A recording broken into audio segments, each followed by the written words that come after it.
Hello बच्चों, let's read the question. Question कहता है N alloy of sodium with Hg is called dash. तो सबसे पहली बात तो जो इस क्वेश्चन में हमको डिस्कस करनी होगी, माने हमारा जो की कॉन्सेप्ट होगा, that is going to be alloys.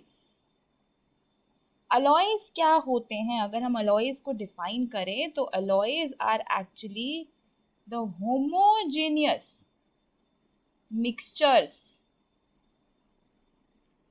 of two or more metals, or it can be a mixture of a metal and a non-metal also, right?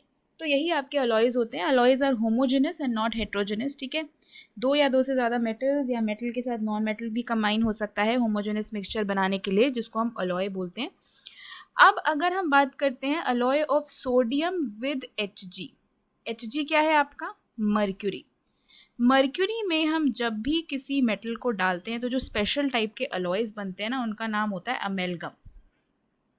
तो अगर आप सोडियम को डाल रहे हो Hg में तो इनसे मिल के जो बनेगा अलॉय, उसका नाम होगा सोडियम अमेलगम।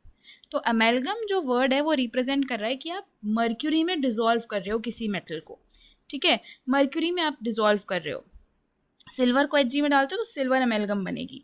इसी तरीके से सोडियम को Hg में डाल रहे हो तो सोडियम अमेलगम बनेगी, राइट? तो अमेलगम का मतलब यही हुआ है कि मर्क्यूरी में आप डिसॉल्व कर रहे हो दूसरे मेटल को और उसके साथ एक होमोजेनस मिक्सचर बना रहे हो।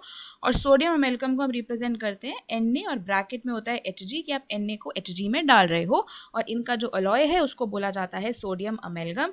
तो इस फिलअप में जो आपका भरा जाएगा नाम वो होगा सोडियम अमेलगम। तो यही इस क्वेश्चन का आंसर है। Hope you understood it well. Best of luck.